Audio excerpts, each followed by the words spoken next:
সেগুলো জবাব দেওয়ার চেষ্টা করেন, বোঝানোর চেষ্টা করেন, কিন্তু কোরআন পড়তে বাধা দিয়ে না। কারণ কোরআন বুঝে যদি কেউ গোমরা হতো, আরবের সবাই গোমরা হয়ে যেত, ঠিক না? খুব ভালো করে বলুন, আমি প্রায় 17-18 বছর সৌদি আরবে একটানা থাকছি, এরপরে তো আল্লাহ নিয়ে যান মাঝে মাঝে। আরব দেশে, সৌদি আরব শুধু নয়, মিশর, মরক্কো, তিউনিসিয়া, আলজেরিয়া, অন্যান্য সব, ইরাক, সিরিয়া, আরব দেশের মানুষদের অরিজিনাল ভাষা কিন্তু এখন কোরআনের আরবি না।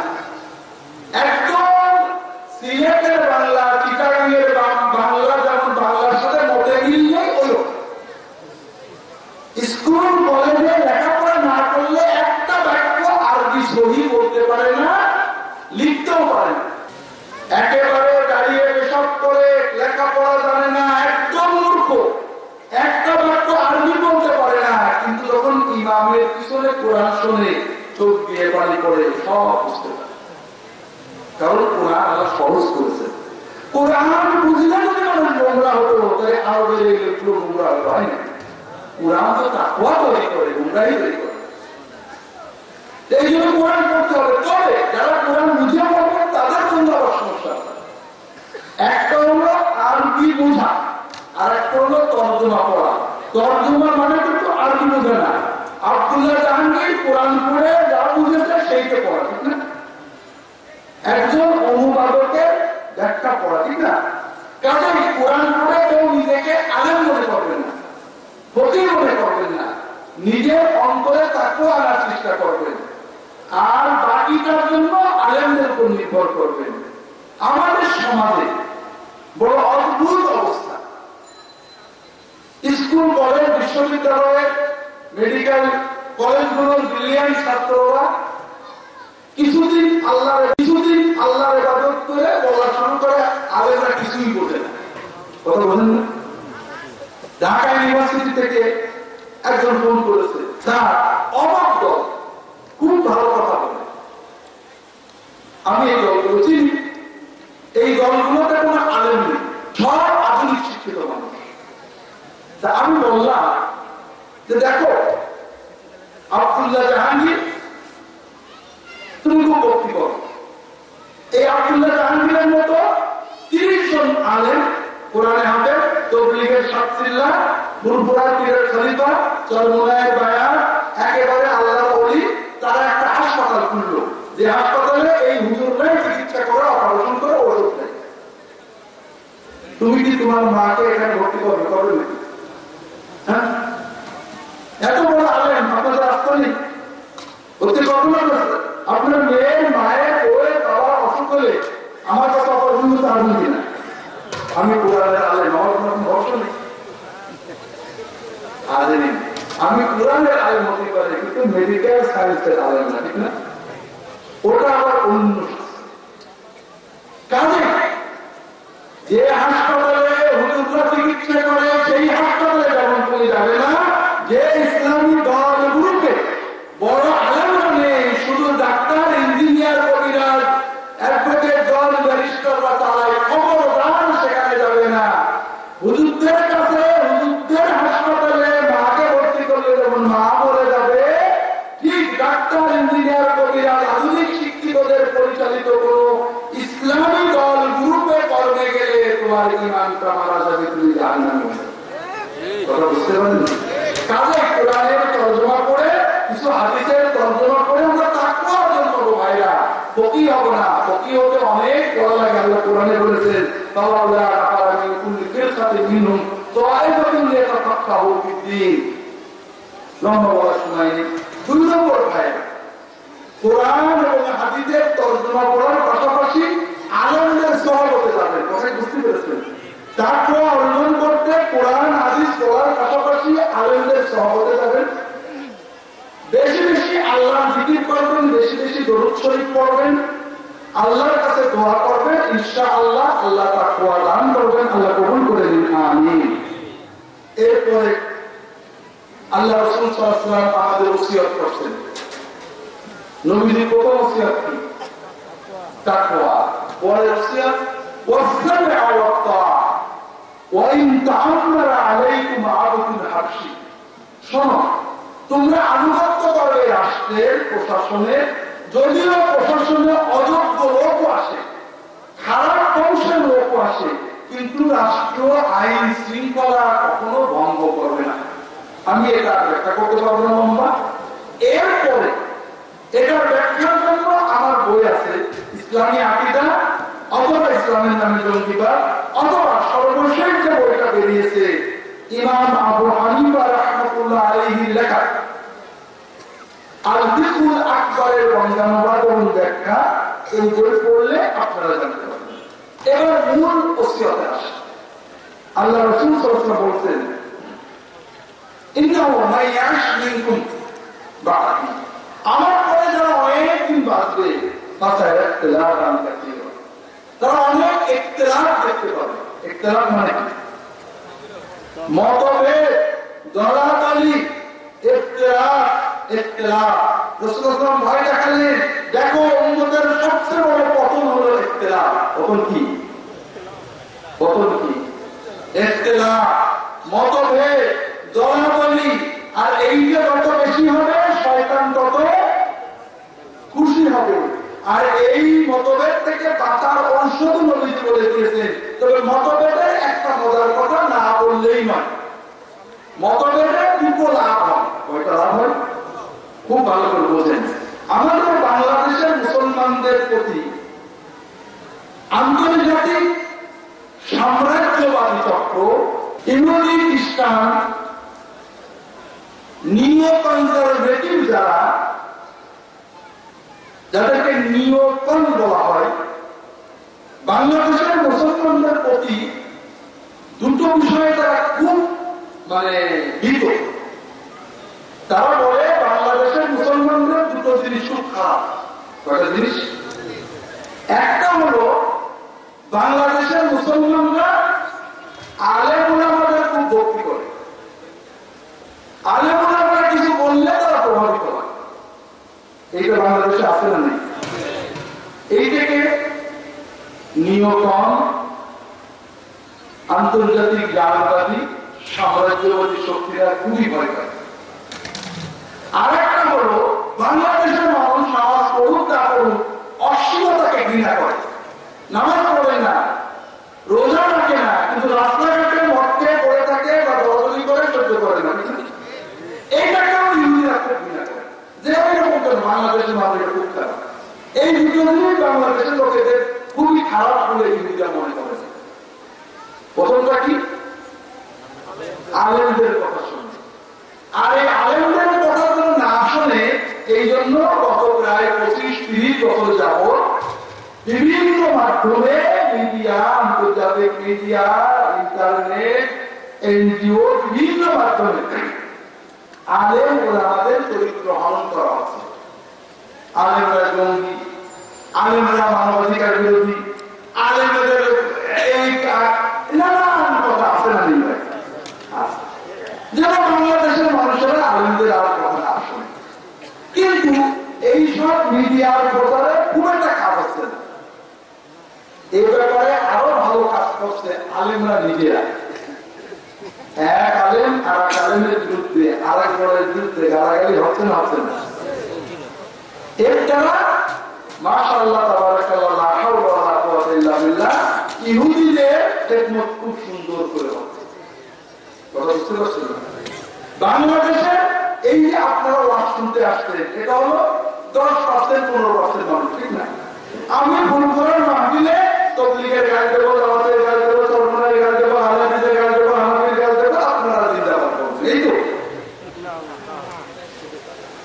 কিন্তু বাকি যে 90%, 80% মানুষ, যুবক, সাধারণ মানুষ, মুসলমান, কিন্তু কোনো দল বোঝে না, তারা কনফিউজ হয়ে যাচ্ছে। তারা একটা জিনিস আমাদের থেকে শিখছে যে হুজুররা কেউ ভালো না। ওর মনে অনেক প্রশ্ন, ও গুনাহ করে ফেলেছে, কি করবে? ও কোরআন বুঝতে যায়, কোথায় যাবে? ও বিয়ে করবে, কি পরামর্শ নেবে? ও চায় একটা ভালো পরামর্শ, কিন্তু ও তো জানে হুজুররা কেউ ভালো না, সব হুজুর এক দিনের কাজে ভালো না। তাহলে কোথায় যাবো?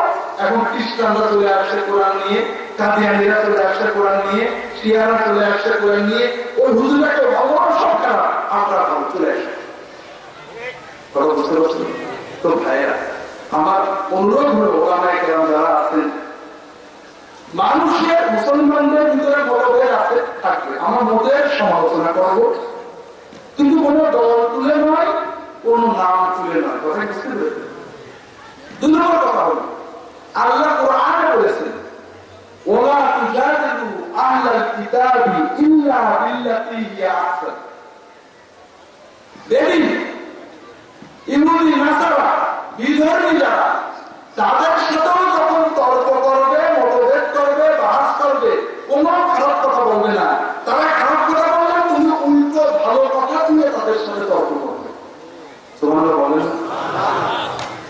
বেদিন বিধর্মী তাদের সাথে যদি বহস হয়, ইহুদির সাথে খ্রিস্টানের সাথেও যদি তাদের ধর্ম নিয়ে বহস হয়, আলোচনা হয়, কোন খারাপ কথা বলা যাবে না, ঠিক না? বেদিনরা বেশি খারাপ না মুসলমানের ভিতরে যারা আমলিগ করে, বিএনপি করে, জামাত ইসলাম করে, চরমনাই করে, আহলে হাদিস করে, হানাফি করে, তারা বেশি খারাপ? হ্যাঁ,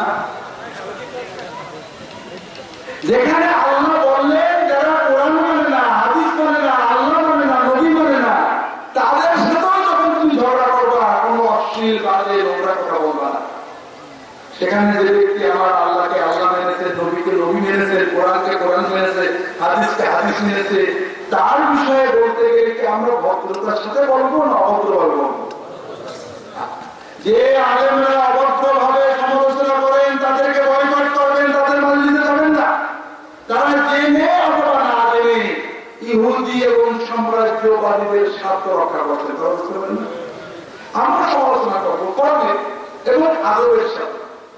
যদি কোন দল বা ব্যক্তির নাম তুলতেই হয় আদবের সাথে, যে তাদের আমরা আশা করি ভালো কর্ম করছেন, ভালো, তবে তাদের এই জিনিসটা আমরা পছন্দ করি না। কথাই বুঝতে পেরেছেন? যাই হোক ভাইরা, মতভেদের মাধ্যমে একটা লাভ হয়, যেমন বর্তমানে আপনারা মতভেদ করছেন, এই ফাঁকে মুসলমানদেরকে খ্রিস্টান বানানো হচ্ছে। খুশি না বেজার? খুশি না?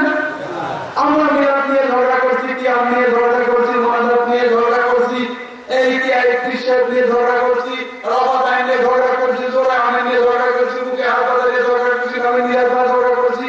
আর এই ফাঁকে মাশাআল্লাহ তাবারাকাল্লাহ নাউযুবিল্লাহ আস্তাগফিরুল্লাহ বাংলাদেশের মুসলমান সব খ্রিস্টান হয়ে যাচ্ছে। খুশি আছেন? বড় কষ্ট লাগে ভাই, বড় কষ্ট লাগে। অনেক কথা, তিক্ত অভিজ্ঞতা। আমার একটা প্রতিষ্ঠান আছে দাওয়া, আমরা ময়দানে দাওয়াতে যাই, যারা খ্রিস্টান ধর্ম প্রচার করে মুসলমানদের, সেখানে আমরা তাদের বোঝানোর চেষ্টা করি। কি তিক্ত অভিজ্ঞতা! মানে আমাদের এখন বর্তমান অবস্থা ও খ্রিস্টানের যেন ওই দলে না বলুন নাউযুবিল্লাহ। এই যে মুসলমানদের একতেলাফের আরেকটা সুফল আছে। এটা ঘটেছিল ক্রুসেড নাম শুনেছেন? হ্যাঁ, এই যে খ্রিস্টানরা আমাদের দেশে ইসলাম, তাদের খ্রিস্ট ধর্ম প্রচার করে, অনেক কথা বলে, আমাদের নবীর বিরুদ্ধে কথা বলে, আমাদের ইসলামের বিরুদ্ধে অনেক কথা, আমাদের বই পাবে। একটা কথা তারা খুব বলে, দেখো ইসলাম হলো হানাহানি মারামারি ধর্ম, আর খ্রিস্টান ধর্ম ভালোবাসার ধর্ম। দেখো খ্রিস্টানরা কত দূরতে এসে মানুষের সেবা করে, হাসপাতাল প্রতিষ্ঠা করে, এটা করে সেটা করে, আর মুসলমানরা খালি মারামারি করে। আমরাও তাই বিশ্বাস করি। খুব ভালো করে বুঝুন, কিছু লিঙ্ক আছে ইন্টারনেটে। ইনকুইজিশন, রিলিজিয়াস সাপ্রেশন, ক্রিশ্চিয়ানাইজেশন, ডেমোলিশন, লিঙ্কগুলো বই পাবেন। ইন্টারনেটে যাবেন, উইকিপিডিয়াতে যাবেন, খ্রিস্টানদের লেখা আর্টিকেল গুলো পড়বেন। বিগত 2000 বছরে কয়েক কোটি মানুষকে খ্রিস্টান ধর্মযাজক এবং শাসকেরা যুদ্ধের ময়দানে না, ঠান্ডা মাথায় হাত পা বেঁধে আগুনে পুড়িয়ে বা দৌড়ি করে হত্যা করেছে। আমি যখন টিভিতে মশলা বলতাম, অনেকেই প্রশ্ন করতেন কারেন্টের ব্যাট মশা মারা যাবে কিনা। আছে না প্রশ্ন? যে নবীর উম্মতেরা সামান্য মশাকে আগুনে পড়তে মারতে গেলে দ্বিধাবোধ করে মশলা শোনে, সেই নবীর উম্মতকে বলে জঙ্গি, বলে মৌলবাদী, বলে কিনা হানাহানি করে কারা? যারা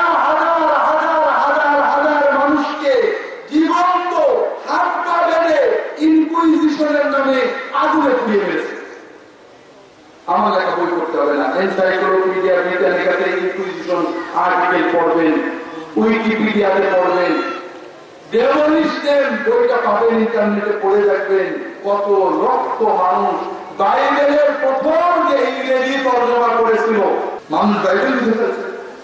পাদ্রীদের কারবার ফাঁক হয়ে যাবে।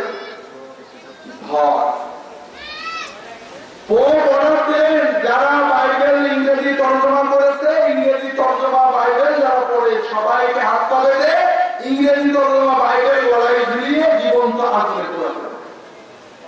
কপাল ভালো, যে তর্জমা করেছিল সে আগেই মরেছে। যারা পড়তো তাদেরকে আগুনে পোড়ানো হলো, কিন্তু যে তর্জমা করে মরে গেছে। 20 বছর পরে পোপের অর্ডার হলো ওর লাশ আলগর তুলে আগুনে পড়ে।